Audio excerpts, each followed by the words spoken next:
Welcome to the Sci-Fi Center, the place to be, where comic books and wrestling collide magically. Movies, TV shows, and pop culture we share. Get ready to rock, we're here to take you there. From superheroes to aliens in outer space, we've got the latest news and reviews in our embrace. Turn on your screen, let the neon lights glow. We'll take you back to the 80s. Let's rock and roll. Sci-Fi Center, where the legends come alive. Get ready to geek out, let your imagination thrive. We're diving into the past with a touch of modern flair. Sci-Fi Center, the ultimate pop culture lair.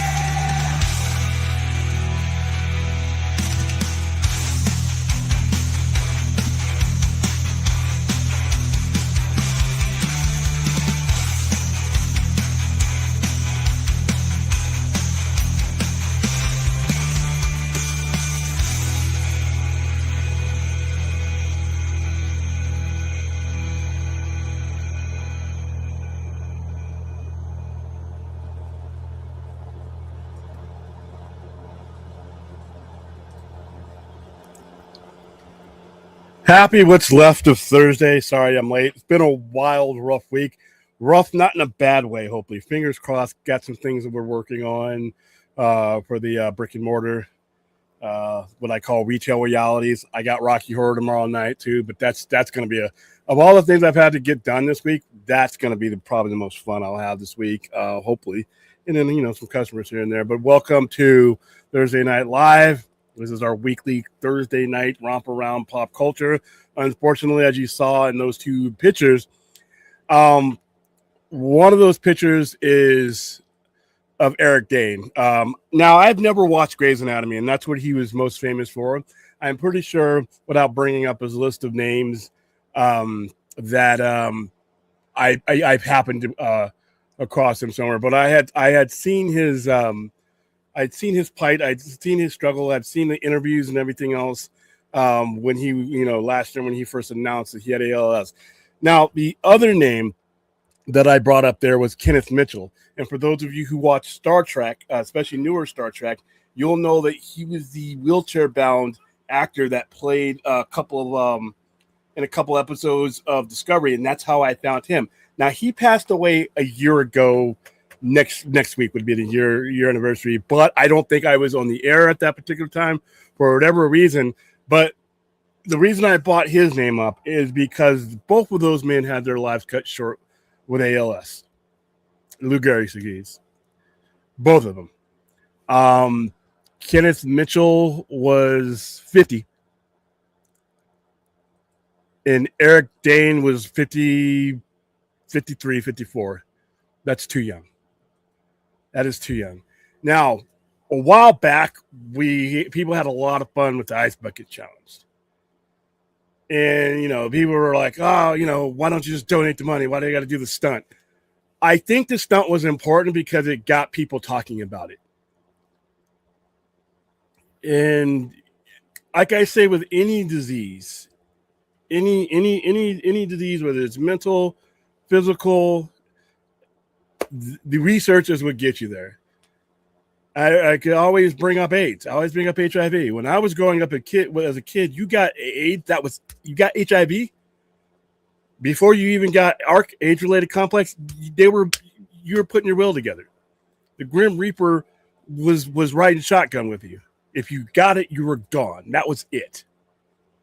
And now, since the mid-90s, there's been advancements. There's been medical breakthroughs and things to where, although, like I always say, you never want to get the virus, it is no longer an automatic death sentence. There are things you can do to live out a long, healthy life. The Nunnery, where we host our Rocky Horror Picture Show, that is one of the things that they do is raise charity funds so that people can afford the medications and stuff to be able to live out normal lives if they are unfortunate enough to acquire the virus. And my biggest hope is that there's two diseases out there. Obviously, cancer haunts everybody. I don't know anybody. I know no person in my life that does not have 6 degrees of separation with somebody who has either battled cancer or died from it. In the entertainment world alone, the thing that binds us together, we literally every other week are putting a rest in peace for somebody who's gotten it. And cancer kills hundreds of thousands of people globally, if not millions globally, every year. With ALS, Lou Gehrig's disease, which we've known about almost a century now. I mean, we literally since Lou Gehrig had to retire in the late 30s. I hope we get to these two diseases, these two ailments, where we are at with AIDS. You don't want it. Heaven forbid it ever happens to you. But if it does, we've done the research. We've raised the money. We've had the advancements. We've moved a little bit forward to where you get it. You can, at the very least, have a longer, better quality of life. But the only person I know that has gotten it, and that I know. I mean, I'm pretty sure there's got to be someone out there that's lived a life and fought to their 70s, was Stephen Hawking, who just based on that alone. Forget about the theory of relativity and all the other rocket science shit that I can't understand that he knew. Just the fact that given his physical predicament, he got up and tried to further himself on a daily basis throughout his 40 some odd year old deal with ALS.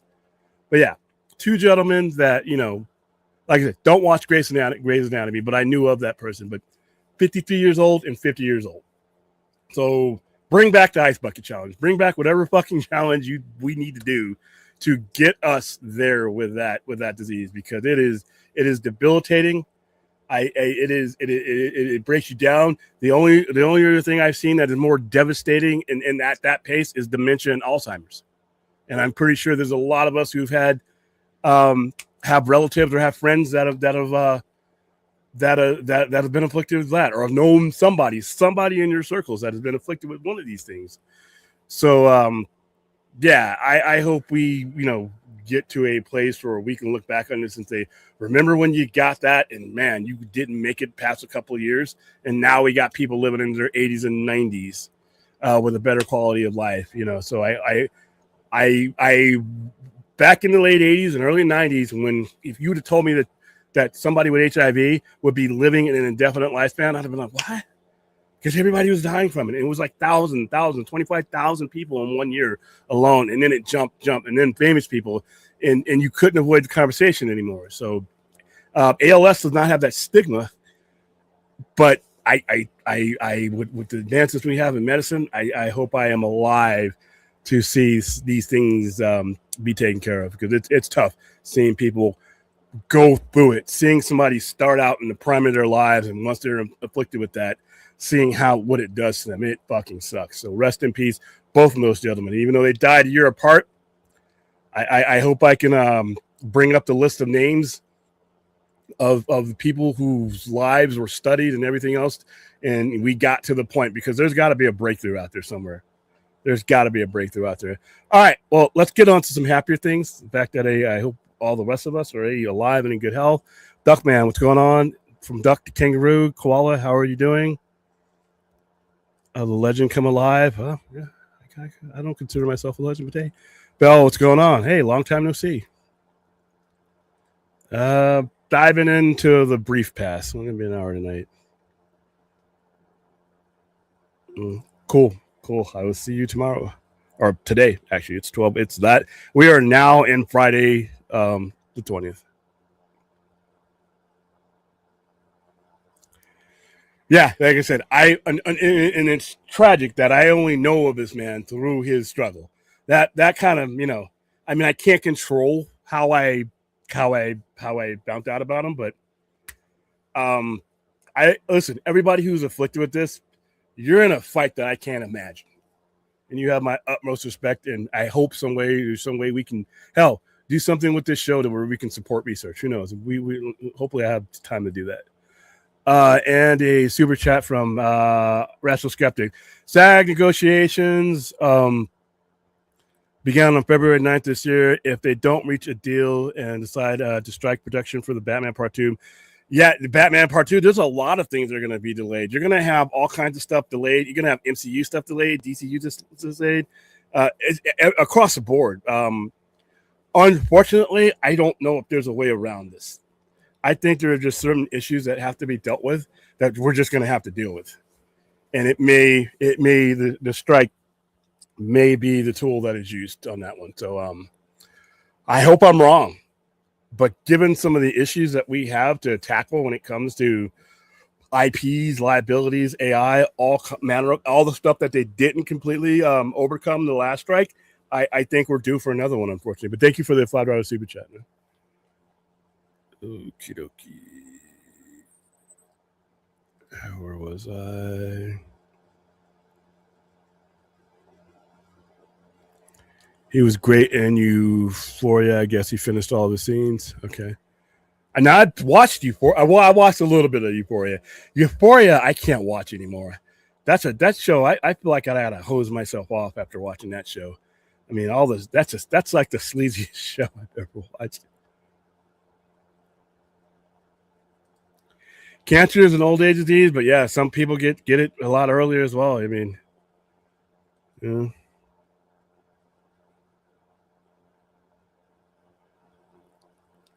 Let's see. Hawkins is known for Hawkins radiation, where black hole solar radiation. But yeah, he's known for a lot of things. But yeah, he's got some. And every time like I said, I'm having a shitty day where I don't feel well, or I have some whatever ailment. In my opinion, I look and feel like a pussy in comparison to what that guy fought through. And I wish, he would have lived long enough to at least benefited from some of the research. But,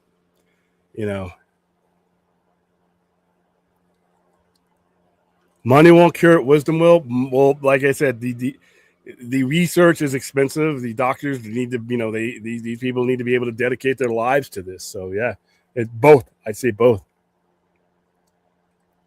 Yeah, and I'm pretty sure that I've seen Eric. I just didn't, I didn't pull up because to me, it really, there's like a Robert Duvall or somebody like that. I mean, well, it's been a rough shit. We're only in February, and I got a full list of RIPs already. Whose movies I experienced without a doubt. Eric Dane is going to be one of those ones I have to look back. But whether I knew his movies, it's tragic either way. I mean, it's easier for me to celebrate, that person's impact on me when they pass if I experienced their stuff. But with this guy, I don't even think I had to. I'm at the point where I'm ready to see certain diseases be brought under control or given a better shot at survivability than some of these do.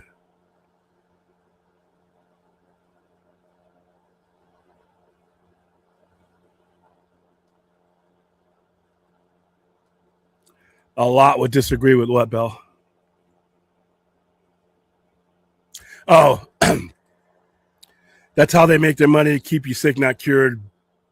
But once again, we wouldn't have the advancements in AIDS if that were completely the case. Because some of the people working on this are not part of the corporate structure. They're not part of the pharmaceutical structure. The only way you could have gotten, you would not have gotten where we are with AIDS if that were the complete. I understand that there are pharmaceutical pieces of shit that thrive on people suffering, but when it, you still, even within that structure, can find things. They would make more money if there were treatments out there, because most of the time you have organizations like the Nunnery and another organization that raise millions and millions and millions throughout the calendar year paying for these things. So it wouldn't make any sense for them not to. You make more money off the treatment than anything else. I mean, a cure is not. I mean, you may never cure cancer, but you may bring it. We haven't cured HIV or AIDS, but we've made it livable. It's no longer an immediate death sentence. So I kind of agree and disagree at the same time. But hey, I can still hope, I guess. How you doing, Azteca? What's going on? Dan the man, how you doing? I don't know if I'm gonna have a co-host tonight. I may have gotten him too late, but it's not gonna be a super long show. We're gonna go over some absolute stuff here in a second. So.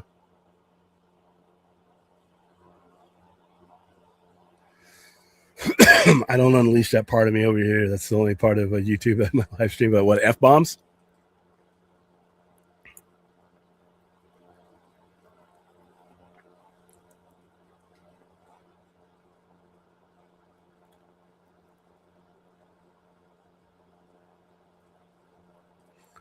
SAG President Sean Astin and SAG Director Duncan Croucher Ireland said they are prepared to strike. Well, those guys are all yeah, I mean, you really can't enter negotiations if you're not prepared to pull out your nuclear option. Otherwise, you have no leverage. So I'm pretty sure they're ready to strike.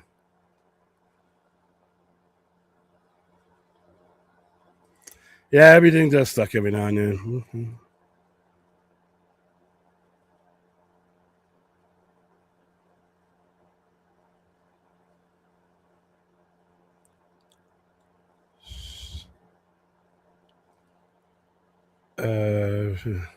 Oh, why did I bring that up? Jeez. Yeah, it's probably the one thing that can ruin a meal is pineapple. I don't care what you put it on. I don't care what you put it in. You want to fuck up a meal, add pineapple. That's it.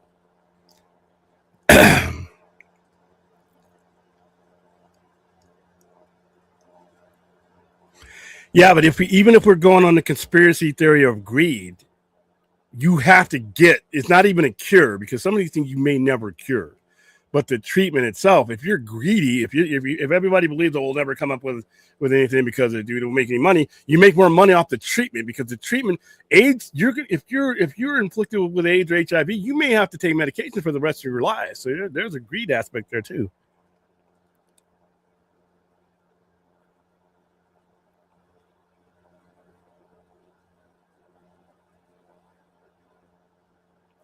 Yeah, and like I said, that's why there are charities and organizations all across the nation. I know of several of them here in Las Vegas alone that raise tons of money for people. So there are places you can go to get to, because even if you tried to make things 100% cheap, there's still a cost to them, and you're still talking about the type of time and advancement in manufacturing that you can't cut out that cost with. So, but there are organizations out there.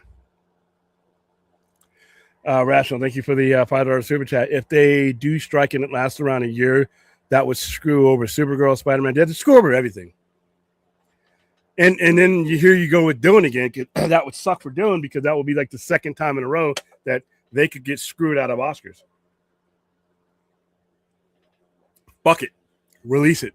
If I'm Denny, fuck it, just release it. Just release Dune without the press junket. I don't care. You know what? You'll get your money back. You don't want to lose out the box office without the press junket. Trust me, if you release that film and it wins an Academy Award, you can re-release it. No more delays, damn it.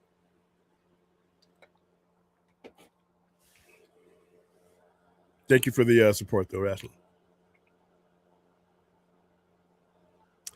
The deal with the WB network merger is I have no reason to believe that it's not going to go forward. I think Netflix has it.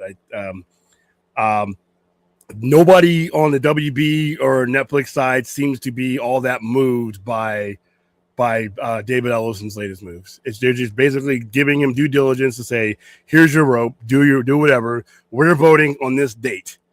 This is when we're voting. And I don't see Paramount any longer as a serious contender right now. As far as there are certain people who are respected in Hollywood that are continuing to spread some stuff that I love James Cameron. He's produced and directed some of my favorite stuff, but his whole his whole spiel to Hollywood Reporter was about Netflix being the death of cinema. As great as he is, unless he has something to refute what Ted Sarandos sat under oath and told Congress he would and would not do, and the fact that they are submitting game plans as far as their survival movies, I don't know why he would say that. He's, a hunch, great, but these things can be regulated. So yeah, I'm not, there's a lot of stars out there saying that. And what he left out, in my opinion, this is kind of major when people, do the whole, the sky is falling if Netflix acquires Warner Brothers, is Paramount has already publicly announced their consolidation plans. Thousands on top of thousands of jobs are going to be lost just in redundancy alone. Nobody's talking about that. And these aren't jobs that just you can pop up out of nowhere. These are skilled profession jobs.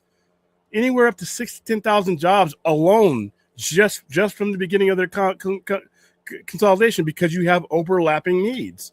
With Netflix doesn't have a movie studio like Warner Brothers. So if you're talking about the death of cinemas, if you eliminate so many jobs, you're not doing anything great there. So yeah. I'm ready for this deal to be over, and I'm ready for the fear mongering to go away as far as I'm concerned. And if it's Netflix, it's Netflix.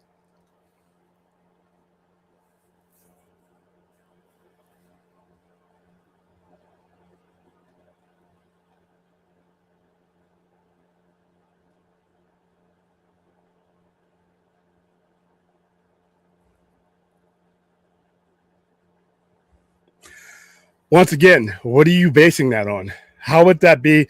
See, you just can't throw that shit out into the ether and not back it up with something. Because that kind of mentality spreads panic and misrepresents what's actually going on. And I don't think that's fair to anybody. And I'm not the biggest Ted Sarandos fan or David Zaslav, but let's be fair here. If people are going to say that this is the end of cinema, it has nothing to do with Netflix originals. We're not talking about Netflix originals. Warner Brothers is making their movies. Warner Brothers Studios has nothing to do with Netflix originals. Those are going to go on and do whatever they're going to do. So the two are not really connected in that fashion.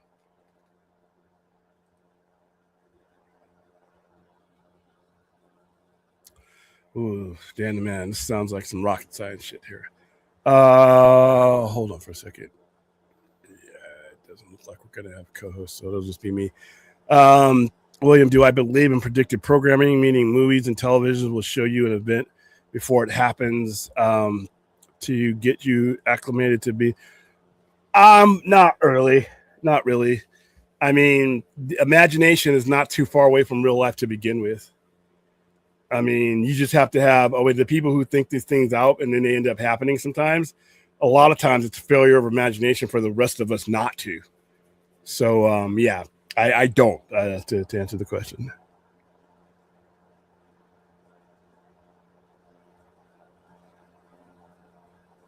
Let's see. So yeah, they're the only ones. The Ellisons are the only ones. Even the staffers inside of Warner Brothers favor the Netflix deal, and most of them said they would walk out because they know what Delos is going to do when he starts to consolidate. They're going to lose their jobs anyway.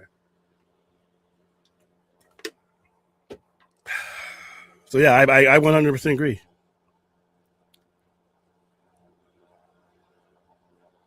It's going to be Netflix comics in 10 years. Who knows where we're going to be? I don't even know where I'm going to be 10 minutes from now.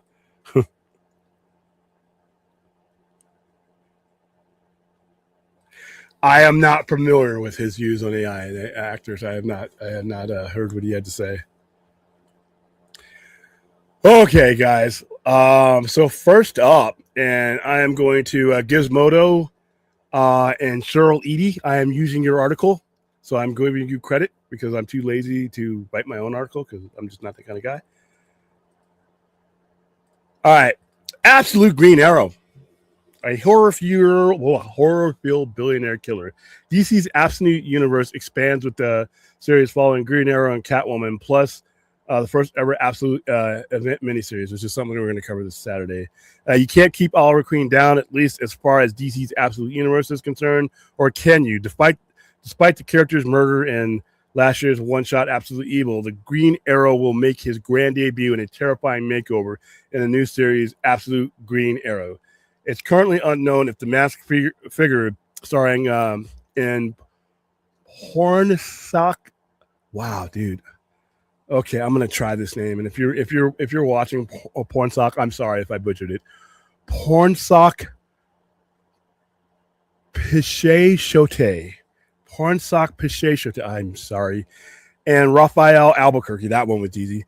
New Green Lantern or Green Arrow. Green Arrow. It's right in front of me. Comic has somehow returned Ollie or someone trying to carry on his legacy. But either way, DC's description suggests that you better look out, especially if you're lurking in the highest tax bracket. A serial killer is slaughtering corrupt billionaires, and the only clue to his identity is a green arrow is protruding from the victims' bodies. All right, so and that's what he looks like there. Looks like Taskmaster, but in fact, looks exactly like Taskmaster. But I don't know if that's the point there. But another absolute title for me to drool over. I am loving this entire line. I'm loving what it's doing for comics. I'm talking. I communicate with dealers all over the place. Sometimes we do business together, and what it's done for sales has been great. It's been great, and I am I'm more interested. I like Green Arrow. I'm all right with Green Arrow, but the Absolute Catwoman miniseries, that's the one I'm looking forward to the most out of all the offshoots. I'm looking forward to those. Also, I'm not a big fan of Robin. Period. Anywhere except for Damian Wayne, and that's in doses. But it looks like within the next few months we're going to get an Absolute Robin. Don't expect him to be the boy wonder though. If Batman's world is any indication, or Absolute Batman's world is any indication, he might be some kind of fucking dinosaur or something, or a giant raptor. It's going to be a raptor, a human, half human. The Rogues Gallery in Absolute Batman is absolutely horrific. Even things that looked attractive and hot, like Poison Ivy. Holy shit. And let's get to that. Answer some more questions and we'll get to that. Because I read Absolute Batman number 17, and I got it. And whenever I get my interview with Scott Snyder, I'm gonna have to ask him, how much did John Carpenter's The Thing, 1982, The Thing, factor in your design of these characters? Because every time I turn, and I take a look at, anything going on there, I can feel that theme song in the background, and the dog running and turning it, because Absolute Poison Ivy is absolutely just a mind fuck of a character. And the way they write this is beautiful. It's an origin story told from two different points of view. It's Alfred, and Alfred is guiding Batman through this installation where this doctor, what's her face, Pamela Isley, is working, or is taken over. And its growth and nasty, you can kind of see it there all over the place. It literally looks like Invasions of the Body Snatchers crossed up with The Thing. It's literally, and there's like little pods with babies in them. It's just completely gross. And then she's got like facsimiles of herself all throughout, because she can change her shape. And there's spores in there. The spores come out. It can bring you under control, and it starts mutating you. And they show her, and there's a vision of her, and she's got her eyes all messed up, and so apparently she can shapeshift, and it has a lot to do with the her powers and the growth. And her powers originate because the way she's not just experiencing experimenting with plant life. She's experimenting with human flesh and blood. So her powers are a lot more darker and sinister here than our normal one that just has vines and stuff, being able to control that. She actually has, she's growing mutations and she's controlling these mutations, and it is as nasty as it sounds. This may be the nastiest that Absolute Batman has been, and that is saying a lot. There, you got it right there. That's saying a lot for as gross as this book has been. I mean, we literally had Bane explode from venom and reduce himself down to a pair of eyeballs and brains. And there's her right there, her shape shifting, becoming more good. And this is what gave me the John Carpenter blues, right? This one. And it has to do with something she wished for as a kid when her mom was sick. And they've given you a couple of glimpses of, how she became what she became. But I'm assuming that Absolute Batman number 18 is going to go in, because it leaves you on a cliffhanger. They don't come face to face until the last page of the book. So, and these are all the other beautiful, poison ivies that are in this installation. But Alfred is helping him try to find human life on there, because he says, I don't see any, human life in this facility. I only see one hybrid. Everybody else has been completely taken over by her plants. And then the half human, half hybrid is her. And she's the one that you see at the end. And he's, you hear Batman say, hey, I see her everywhere, but none of these are real. And then the last thing on the page is, they're not, but I am. And the covers of this one, and we'll go over the cover work when I get to the store. Probably I'll probably, because I'm gonna cover Absolute Batman's Rogue Gallery, not just her, but Absolute Joker, Bane. We obviously we have Absolute Man Bat, because in Absolute Batman Annual 1 is where you find out that he Absolute Joker has got people locked up in an asylum, and he's going to let them loose on Gotham, and that's how you found out that there wasn't even an absolute poison ivy to begin with. But Scarecrow was in there, and so is Man Bat. Man Bat is already horrific to begin with. So what are we going to do to make that? I mean, what can you possibly do to make Man Bat more gross out? So. Let's see.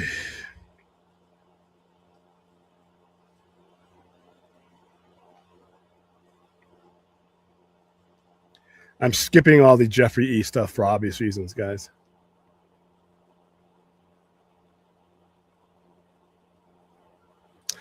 It looks like a skull. It reminded me. As soon as I saw it, I thought Taskmaster.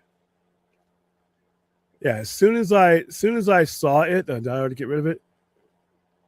Yeah, you know what it reminded me of? It reminded me of Taskmaster, but it also reminded me of like something out of Mortal Kombat, like Sub-Zero, like their mask that they have, because his eyes are visible. I don't think his eyes are part of the mask, or the whole thing may be a mask, but it reminded me of like Sub-Zero or Scorpion or one of those characters, or from there. So yeah, when I saw it, I didn't think Doom. I saw Taskmaster, because if you look at Taskmaster, it looks exactly like that. But good design, though.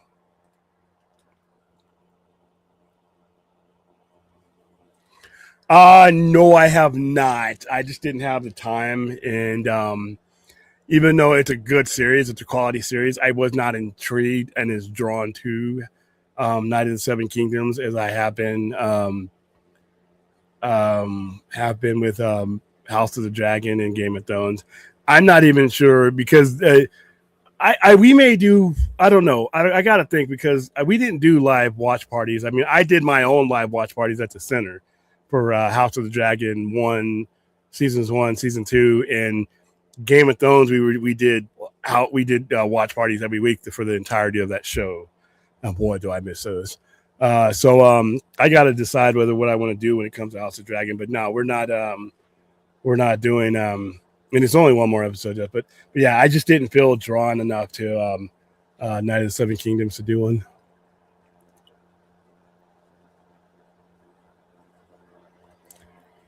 I'm okay with it. It all depends on who's directing it and if that fits their vision. So. Danny, man, I don't want to go down the Batman Beyond rabbit hole again, but The Dark Knight Returns is my favorite preferred ending to Bruce Wayne Batman. But the good thing is we have options. Yeah, and the reason why you had Batman, The Dark Knight Returns make its way under, cartoon format and been realized in real life with Zack Snyder is because of the legendary status of the source material. You just don't have that with Batman Beyond.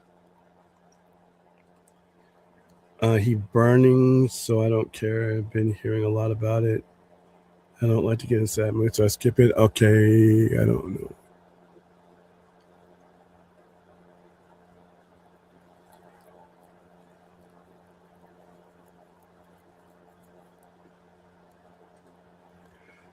Oliver Queen was rich. I don't know if this is Oliver Queen.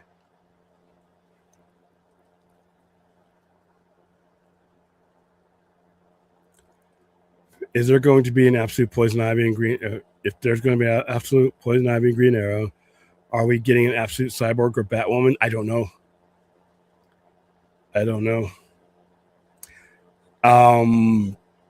I doubt Batwoman, but I don't know what he's got up his sleeves. But Cyborg, I could see maybe in Superman, or if they do put together their own type of Justice League. But yeah, all my grievances toward Bane is the exact reason I despise Venom. Listen, I feel you there too.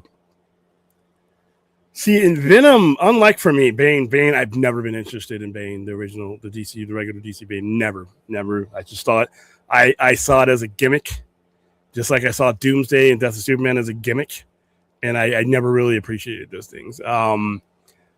Venom was a gimmick too, but the thing about Venom and the major difference between the two is the way they built up Venom in the 2 years prior to you first seeing Venom.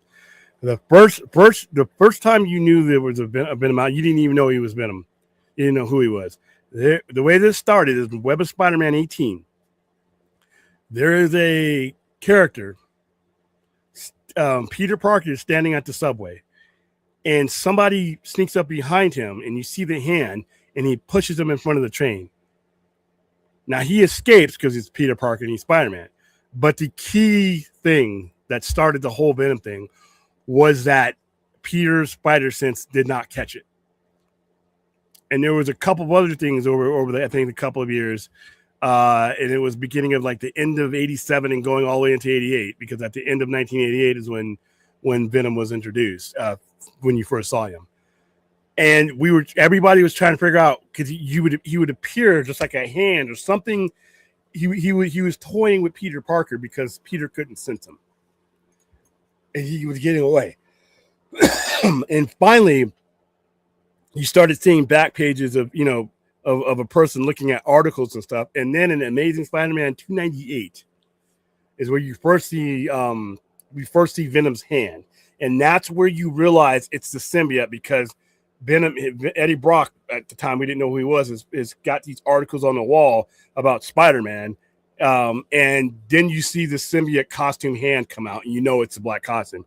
So you know whoever it is wearing the black costume. And then in Amazing Spider-Man 299, at the end of the very last page is where you see Venom. The first full Venom appearance is in Amazing Spider-Man 299, not 300. And his first story was in 300, but he sneaks into Mary Jane's. So you already had an interesting matrix when it came to Eddie Brock to begin with. That was way more interesting than those other two. And then over the course of the next year, and this was the McFarlane era, and that's another thing I think that the Venom story has an advantage. It was right in the heart. It began the McFarlane era, which is one of the most successful and memorable arcs, and runs in comics. But once we realized that we could sell books with Venom, he was in everything. He was in everything, and then Eric Larson took over, and Eric Larson gave him this crazy tongue and the big giant jaw. And then Carnage came along and talked all these other things. It got played out, but if I had to choose between any of those, I would be Venom. Venom didn't start out as a gimmick. Venom became a gimmick. Those other two, Doomsday and Bane, were gimmicks from the start.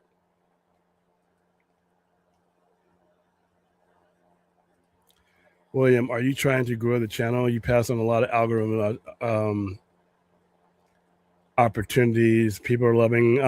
There's no guarantee that us doing a watch party is going to help on an algorithm of that anyway, because we've done watch parties of other things, and you know that didn't affect it, and that's not necessarily my priority. Yeah, we want to grow the channel, but I also have other things that we do that I have to do outside of YouTube, and you know. And I just, you know, I don't want to be sitting there watching something that I'm not entrenched in. You know what I mean? It's a good show, but it's not good enough for me to be, you know, dedicating that kind of time to it right now.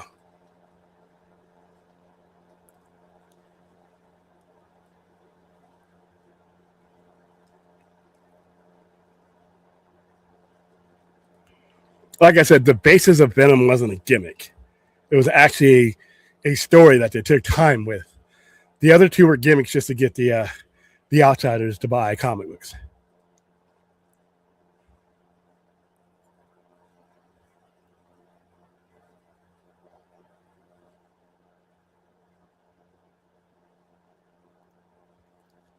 Let's see. I'm in your camp as far as Hobgoblin being one of the best. Oh, he's my favorite. I still can't wait to get my hands on an absolute Amazing Spider-Man 238. I've seen some. I just don't want to pull the trigger because I think I can do better. But yeah, first Hobgoblin. Excellent character created. Mystery on some of those covers go hard. Yeah, they do, and I got a lot of them. I just don't have 238. Yeah, the setup for a Hobgoblin in the storyline that they started him out with is one of the best things Spider-Man ever did.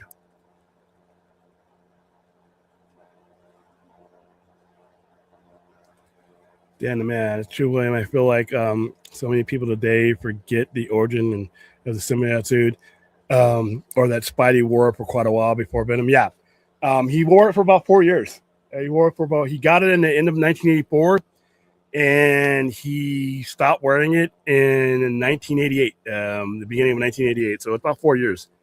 And a lot of that, you know, not only were they creating a storyline with the black costume, you know, and that Mary Jane was terrified to see it, you know, and that's why he switched back to it. It was because Todd McFarlane wanted that back as an artist. Him and David Michelinie decided that they wanted more color. The colorful Spider-Man popped better than the black costume. He muted Spider-Man's brilliant colors with the black costume.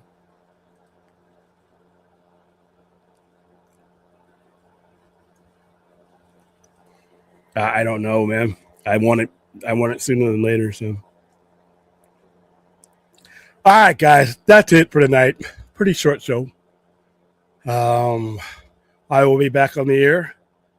I don't even think I'm with Rocky Horror. I don't think I might even have not a chance to go on the vodka stream tomorrow, but I will be back on the air for our Saturday show, and that's it. We're going to talk, you know, pretty much everything else that's been going on. We will go more in depth of the Absolute Batman's Rogue Galleries. We got some other comic book stuff to talk about, some other movie stuff to talk about, and might have a few guests. Keep your fingers crossed. Until then, have a great start to your weekend, and I will see you somewhere in the middle of it.